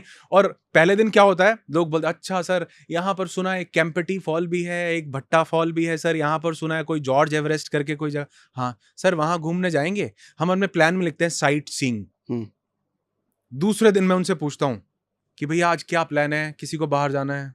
बोलते हैं सर नहीं, किसी को नहीं जाना, किसी को नहीं जाना। क्यों? पहले दिन क्या होता है हमारा जो, क्योंकि हमको रूम्स लिमिटेड मिलते हैं, पार्टिसिपेंट्स को हम ज्यादा ले जाना चाहते हैं, तो हमारे पास ना ट्रिपल शेयरिंग ऑक्यूपेंसी होती है कि एक 1 BR होता है, उस 1 BR में 2 रूम है, एक में डबल बेड लगा हुआ है और एक में सोफा कम बेड लगा हुआ है। तो 2 लोग डबल बेड पर सो गए और एक इंसान सोफा कम बेड पर सो गया।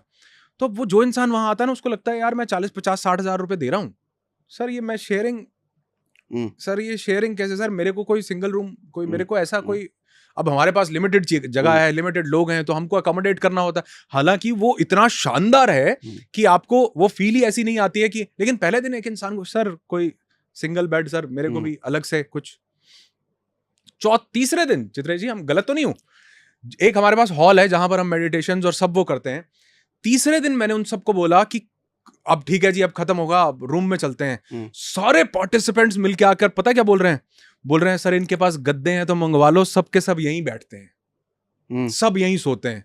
तो पहले दिन जो भाव है सर मुझे अलग कर दो, वो कह रहा है सर इनके साथ रहने दो, ये सब लोग जो हैं यहीं सर, यहीं गद्दे बुला लो, यहीं नीचे बिछाओ और यहीं सो जाते हैं, सारी रात हवन करेंगे, सब रात विजुअलाइजेशन करेंगे और फिर यहां सो जाएंगे। भाव बदल गया लोगों के हिसाब से, एटमॉस्फेयर के हिसाब से, कैसे लोग हैं, कैसी वाइब्रेशंस हैं, देख रहे हैं क्या एनर्जीज हाई हो रखी है हमारी, क्या दिमाग। कई लोग तो बोलते हैं सर यहाँ 4 दिन मैं आया हूं, मेरे पास ऐसे ऐसे विचार आ रहे हैं काम करने के, ये पहले क्यों नहीं आ रहे थे? वही बात है कि किसी को अर्जुन की आंख दिख रही है और किसी को येलो कलर का बढ़िया बढ़िया मीठा मीठा आम दिख रहा है। जो भूखा है उसको आम दिख रहा है, जो वो निशाने का भूखा है उसको चिड़िया की आंख दिख रही है। तो वहां सब लोग जब एक ही एनर्जी वाले मिलते हैं ना सागर जी, तो मनस्थिति बदल जाती है। क्या कोई ऐसी प्रैक्टिस भी होती है मनस्थिति बदलने की? हाँ, लोग अपने घर में कर पाए या खुद? हाँ, मनस्थिति बदलने के लिए सबसे पहली प्रैक्टिस तो ये करनी पड़ेगी कि आपको सरेंडर का भाव लेकर के आना पड़ेगा। आपको ये सोचना पड़ेगा कि कोई तो सुप्रीम बीइंग है, कोई तो यूनिवर्सल इंटेलिजेंस है, उसको आप जो मर्जी नाम देना चाहो वो दे सकते हो, भगवान, अल्लाह, वाहेगुरु, गॉड, खुदा, परमात्मा, बुद्धा, जीसस, जो आपकी इच्छा हो। मैं उसको यूनिवर्सल इंटेलिजेंस बोलता हूं, मैं उसको कायनात बोलता हूं। मुझे लगता है कि इससे ज्यादा इंटेलिजेंट कोई भी नहीं है। ये इंसान के अंदर वो चीज डेवलप कर देती है जो उसको चाहिए होती है। कभी आप हमारे साथ पहाड़ों पर चलोगे, आप वैसे भी जाते रहते होगे, आप पहाड़ों पर देखोगे, डॉग्स देखे हमने पहाड़ों के? नोटिस नहीं किया, अब जाके नोटिस करना। आप पहाड़ों के डॉग्स देखोगे ना, उनके शरीर पर फर होता है, बहुत ज्यादा बाल होते हैं, ढके होते हैं वो बहुत ज्यादा। क्यों भैया? ठंड। क्योंकि ठंड के कारण धीरे धीरे उनके जेनेटिक सिस्टम ने वो चीज डेवलप कर ली कि उनके शरीर को ठंड ना लगे, इसलिए धीरे धीरे बाल वो शरीर के ऊपर आ गए, वो फर शरीर के ऊपर डेवलप हो गया। यहां के जो डॉग्स हैं उनके ऊपर तो नहीं है वो, वहां के क्यों है? क्योंकि यूनिवर्सल इंटेलिजेंस ने धीरे धीरे उनके अंदर ये चीज डेवलप करते गए, उनके अंदर ये चीज आती गई, वो डेवलप कर ली। ठीक वैसे ही जब हम यहां से अपने आप को बदलते हैं तो यूनिवर्सल इंटेलिजेंस तो ये बोलती है सिर्फ जो हुक्म है मेरे आका, उसके पास तो एक ही, जो हुक्म है मेरे आका, जो हुक्म आप जो कह रहे हो वो ठीक है बिल्कुल। अगर आपको, मैं पार्टिसिपेंट्स को बोलता हूं, if you think you can do it you are right, if you think you can not do it you are also right. ये भी सही है। आपको लगता है आप कर सकते हो, बिल्कुल ठीक, लगता नहीं कर सकते, बिल्कुल मेरा उसमें कोई योगदान नहीं है, आपको लगना चाहिए सबसे। तो सबसे पहले एक सरेंडर का भाव, एक कन्विक्शन, भगवान, अल्लाह, वाहिगुरु, गॉड, खुदा पर, मैं उसको यूनिवर्सल इंटेलिजेंस बोलता हूं। मुझे उसमें इतना बिलीफ है क्योंकि मैंने उस बिलीफ से लोगों की जिंदगी में चमत्कार होते हुए देखा है, अपनी जिंदगी में चमत्कार होते हुए। सरेंडर, जब आप सरेंडर कर देते हो ना सर, कल ही हम लोग एक चर्चा कर रहे थे, कुछ बात हो रही थी, और वहां पर आप देखो जो अंगद था, मतलब अंगद एक रामायण का एक बहुत अहम पार्ट था, लेकिन आप देखोगे कल चित्रेश जी के साथ कितनी खूबसूरत चर्चा हो रही थी कि वो वो जो है वो राम जी के ए कैटेगरी के लोगों में नहीं आता था। हाँ। मतलब वो हनुमान जी वाले फ्रंट वाले पोजीशन में पर नहीं नहीं था है, वो। वो सुग्रीव नहीं है, वो बाली नहीं, वो सुग्रीव नहीं है, वो मतलब वो जामवंत नहीं है, वो फ्रंट उसमें नहीं आता था। लेकिन वो दूत बना के उसको भेजते हैं कि तुम जो है रावण के पास जाओ, और वो रावण की भरी सेना में अपना पांव गाड़ देता है और वो कहता है कि अगर इस पांव को भी हिला लिया तो समझो युद्ध नहीं होगा, तो समझो श्री राम हार गए। अंगद के पांव को अगर तुम्हारे किसी भी शूरवीर ने हिला दिया, यानी एक छोटा सा सैनिक, वो कह रहा है भैया वो जानता नहीं रावण और इंद्रजीत और पता नहीं कैसे कैसे क्या अक्षय कुमार जैसे पावरफुल लोग, वो कह रहा है कि पैर हिला दिया तो खत्म, समझो युद्ध तुम जीत गए, ये तुम्हारे जो तुम्हारे पास है तुम्हारा, हम वहां से वापस। एक छोटा सा बंदा बात बोल रहा है, कहां से बोल रहा है? उसको बिलीव है अपने श्री राम पर, उसको पता है ये पैर तो ये छू भी नहीं पाएंगे, और वो बड़े से बड़े महारथी आते हैं और वो अंगद का पांव नहीं हिला पाते हैं। वो लोग जिन्होंने राहु केतु को अपने पंजे से बांधा हुआ है, वो लोग उसका पांव नहीं हिला पाते हैं। बिलीफ सबसे पहला। अगर मेरा बिलीफ स्ट्रांग है कि हां मैं सरेंडर करता हूं, कोई ना कोई तो डिवाइन इंटेलिजेंस है जो मेरा बुरा नहीं चाहती है, ना मेरा अच्छा चाहती है, वो तो जो मैं चाह रहा हूं उस पर बोलती है जो हुक्म मेरे आका। ना बुरा चाहती है ना अच्छा चाहती है, वो तो जो हम चाहते हैं उसको अप्रूव करती है सर। अगर मैं कहूं कि हमने ना कई बार कई चीजें ऐसी बच्चे को सिखाने के लिए ना हमको उसको डर देना पड़ता है कि बेटा ये रोटी खा ले नहीं तो बाबा आ जाएगा उठा के ले जाएगा, करते कि नहीं? बेटा ये कर लो नहीं तो मैडम ऐसे, करते कि नहीं? ये ना थोड़ी सी अज्ञानतावश, क्योंकि बच्चा छोटा होता है वो समझ नहीं पाता, हमने कई चीजें ऐसी बनाई कि ये नहीं करोगे तो भगवान दंड देंगे, ये काम नहीं करोगे तो खुदा ऐसे कर देगा, ये नहीं करोगे, ये व्रत नहीं रखोगे तो ऐसे हो जाएगा, इस टाइम पर ये कर दिया तो भगवान कुंठित तो नाराज हो जाएंगे। ये बच्चे को, बालक को समझाने के लिए, क्योंकि उसको और कुछ समझ में नहीं आता, तो उसको एक छोटा सा डर दिया जाता था। ऐसे ही हमको भी दिया गया, लेकिन उसके पीछे मंशा डराने की नहीं थी, उसके पीछे ये था भैया ये काम कर ले, रोटी खा ले, तेरे लिए जरूरी है, नहीं खाएगा तो बाबा उठा के ले जाएगा। हमको भी उतनी बुद्धि विकसित नहीं थी, हमको अच्छे कि ये वाला काम नहीं करोगे ना तो भगवान नाराज हो जाएंगे। अरे भैया अगर कोई नाराज होने के लिए बैठा है तो वो भगवान थोड़ा है। वो भगवान कैसा जो नाराज होने के लिए बैठा है? वो फूफा है, वो तो फूफा है, वो तो जीजा है, वो भगवान थोड़ा हुआ। तो भगवान आपके लिए कभी आपसे नाराज होने के लिए नहीं बैठे हैं। वो यूनिवर्सल इंटेलिजेंस तो सिर्फ ये बोल रही है भैया जो तुम चाह रहे हो मैं भी वही चाह रहा हूं, तुम जैसा चाह रहे हो मैं भी वैसा चाह रहा हूं। क्योंकि हर एक के लिए खाता लगाना, कॉपी लगाना कि सागर जी ने क्या अच्छा किया, लिखो लिखो लिखो, इसने बुरा, अरे लिखो इसका बुरा लिख दो इसको, कितने रजिस्टर लगाने पड़ेंगे भैया?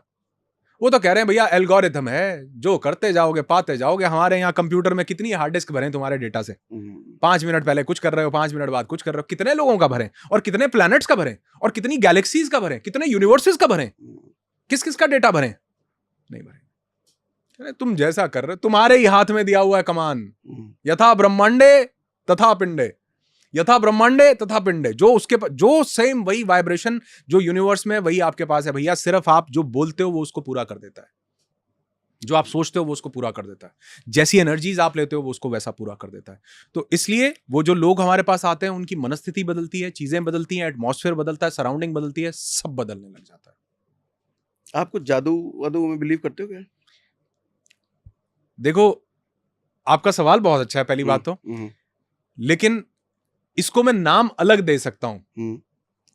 मैं वाइब्रेशंस में बिलीव करता हूं, जिसको लोग जादू मानते हैं। वो कैसे? कई बार हमें लगता है कि ये चीज किस्मत की तरह एकदम से सामने आ गई, ये तो जादू हो गया रातों रात। ऋतिक रोशन की एक मूवी आई थी कहो ना प्यार है, तो ऋतिक रोशन को बोले जाने लगा एक रात में सक्सेसफुल हो गए, एक रात में स्टार बन गए। ऋतिक रोशन का मैंने उसके बाद इंटरव्यू सुना, वो बोले कि मैंने अपने पिताजी के साथ 16 साल तक लगातार बैक ऑफ द कैमरा काम किया है। बचपन से ही किया है? बचपन से ही किया है। मैंने असिस्ट भी किया है, मैंने स्पॉट बॉय वाला काम भी किया है, मैंने कैमरामैन का काम भी किया है, मैंने डांस मास्टर के साथ भी काम किया है। तो जो आपको लग रहा है ये एक रात में हुआ है, इसके पीछे मेरी 16-17 साल की मेहनत है।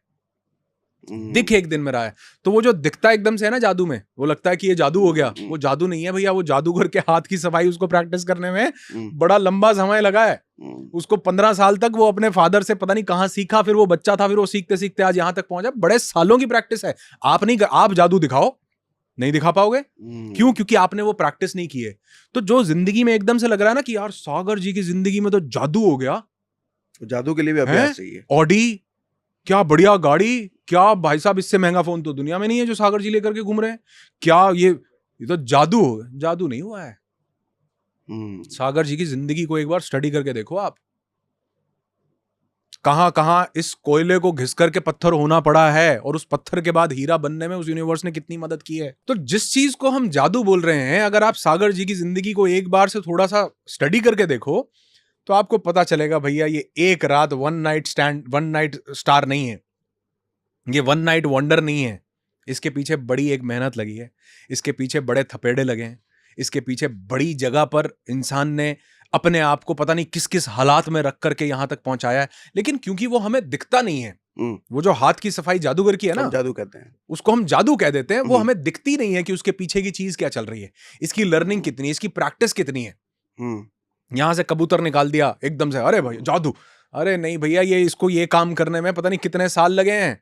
वो उसेन बोल्ट जो 8-9 सेकंड में 100 मीटर दौड़ रहा है, आप उसको जादू बोल सकते हो, लेकिन वो 16, 18, 20 सालों तक उस 9 सेकंड के लिए प्रैक्टिस जो कर रहा था वो तो आपको दिखी नहीं है, आपको जादू लग रहा है, क्योंकि उसका एकदम से जो अपीयरेंस हुआ वो तभी चीजें दिखने लगती हैं एकदम से।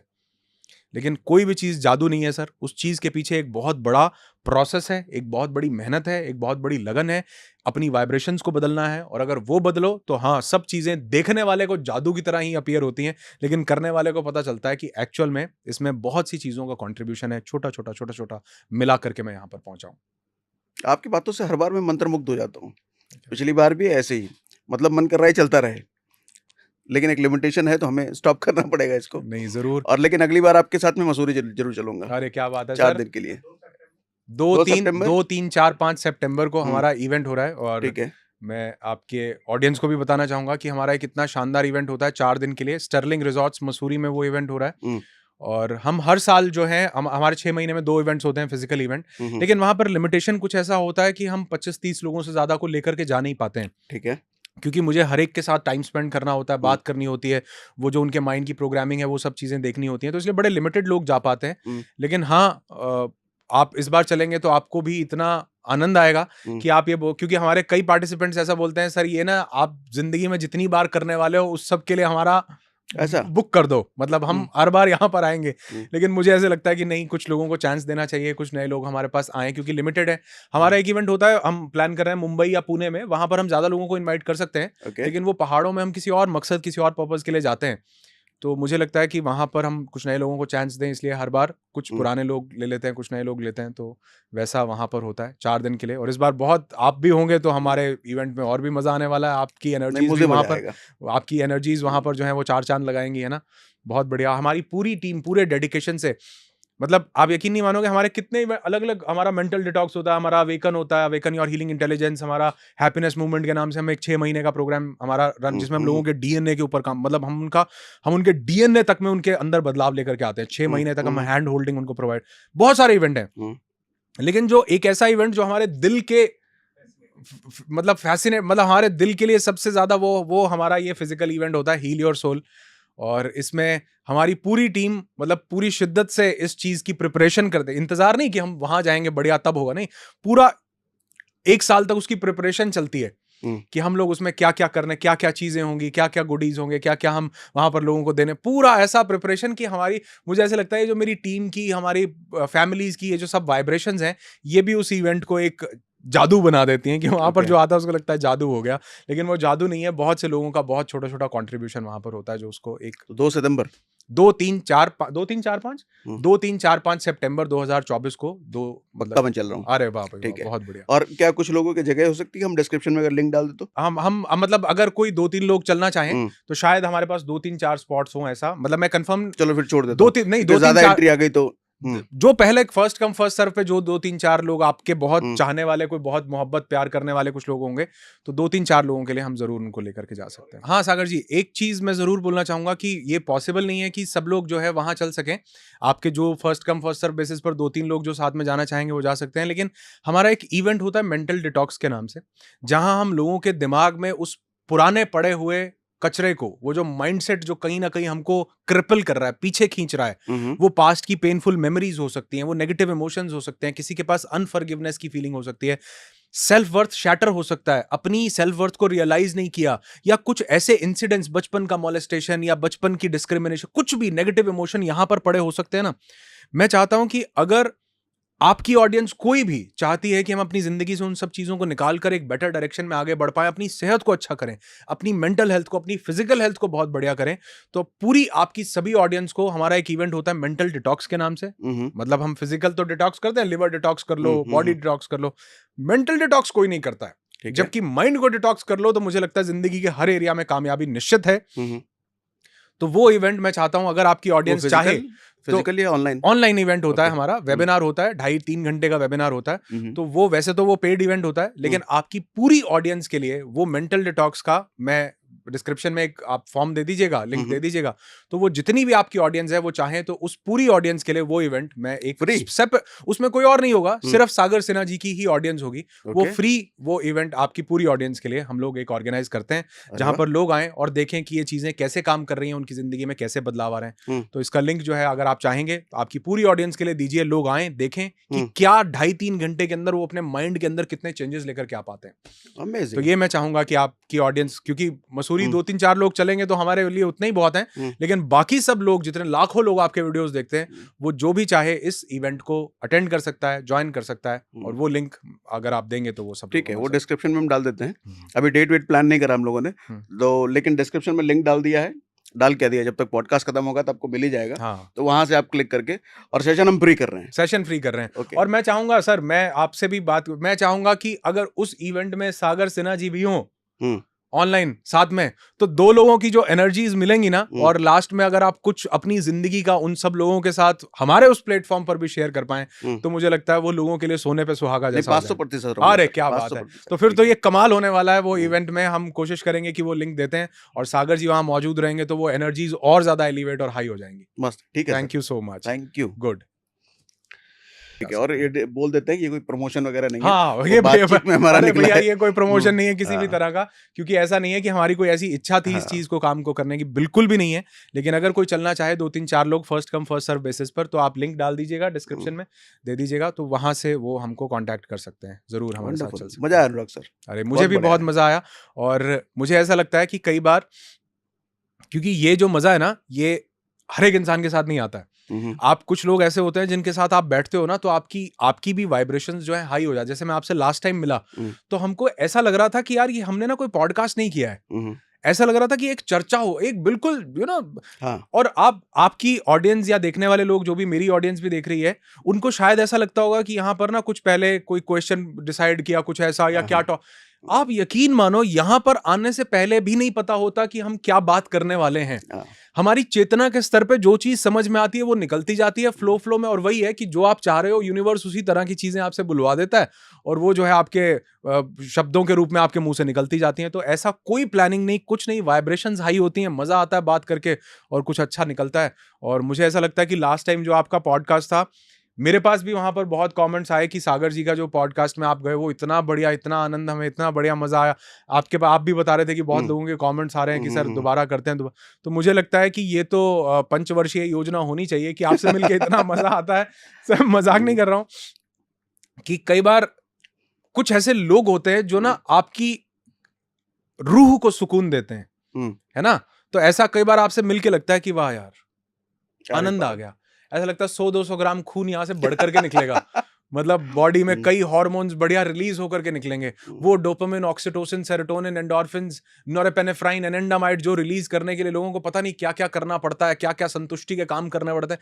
ऐसा लगता है यहाँ बात करके वो हो, दिमाग हाई हो रखा है इस टाइम, इतनी प्यारी वाइब्रेशंस हैं। और ये सब कुछ हर एक इंसान के साथ नहीं होता। तो ये मिल के बात करके जो सब कुछ एक्सचेंज हुआ, इसके लिए बहुत बहुत शुक्रिया। आपका बहुत बहुत धन्यवाद कि हम यहाँ मिलते हैं। और शायद वैसे बिजी लाइफ में आप भी कई बार कहीं होते हैं, मैं भी होता हूँ, लेकिन ये जो यहाँ मिलने का, इसी बहाने एक मिलने का मौका मिल जाता है, मुझे लगता है ये शायद एक सबसे बड़ा टेक अवे है जो मुझे यहाँ से, इस सेशन से मिल जाता है। और ये दूसरी बार हम कर रहे हैं अनुराग सर के साथ। आप अगर चाहते हैं हम तीसरी बार करें तो कमेंट बॉक्स में वो भी बताएं। तीसरी बार भी हम इनवाइट करेंगे। अरे जरूर, थैंक्स शुक्रिया। For coming Anurag sir. Thank you so much. और मैं आपकी पूरी ऑडियंस को सिर्फ एक चीज बोलना चाहूंगा कि जिस इंसान के साथ आप जुड़े हुए हैं, ये इंसान को भी देख, जब हमने अभी सवाल किया, ये इंसान को देख करके भी आपको शायद लगता हो कि ये जादू है, लेकिन एक्चुअल में ये इंसान जिसको आप आज इतने अच्छे मुकाम पर इतनी अच्छी बातों के साथ, और जो आपका कई बार जो लहजा है ना, जो आपकी रील्स कई बार, क्योंकि मैं आप अभी अपने मेरा फोन देखेंगे तो मैं शायद ही ऐसी कोई रील होगी जो मैं मिस करता हूँ। अरे वाह।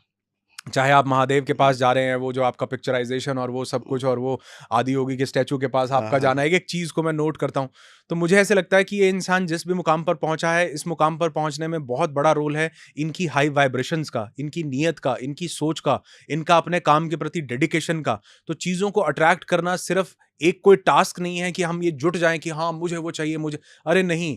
मैं एक लाइन बोलता हूं और इसी लाइन के साथ आज के इस वेबिनार, इस पॉडकास्ट का मैं एंड करना चाहूंगा कि you never attract what you want in your life. आप जिंदगी में वो कभी भी नहीं पाते हो जो आप चाहते हो। You never attract what you want in your life, you only attract who you are. आप जो हो, आप वही अपनी जिंदगी में अट्रैक्ट करोगे, वो नहीं अट्रैक्ट करोगे जो आप चाहते हो। क्योंकि चाहने से अगर पाया जाता तो हर इंसान पा लेता, लेकिन चाहने से पाया नहीं जा रहा है, होने से पाया जा रहा है। अब आप कहोगे अगर मैं गरीब हूं, अगर मेरे पास पैसे नहीं, तो मैं तो हूं नहीं, तो मैं कैसे पाऊंगा? यहां से हो जाओ, यहां से हो जाओ। दुनिया के हर अमीर इंसान को आप उठा करके देखो, आज स्पेशली, आज वो इंसान अमीर नहीं हो रहा है जिसके बाप दादा अमीर थे। आज वो इंसान बड़ा बन रहा है जिसके पास अमीरी यहां पर थी सोच में। एक टीटी महेंद्र सिंह धोनी बन सकता है, एक नाइट वॉचमैन नवाजुद्दीन सिद्दीकी बन सकता है, एक शेफ अक्षय कुमार बन सकता है, एक आम इंसान सागर सिन्हा बन सकता है, अनुराग ऋषि बन सकता है। तो आप क्यों नहीं बन सकते हो? सब बन सकते हो, लेकिन चाहने से नहीं होगा, हो जाने से होगा। अगर जिंदगी में वो परिस्थितियां नहीं आ रही तो यहां से हो जाओ, आप देखोगे सब जिंदगी में ऑटोमेटिकली आने लगेगा।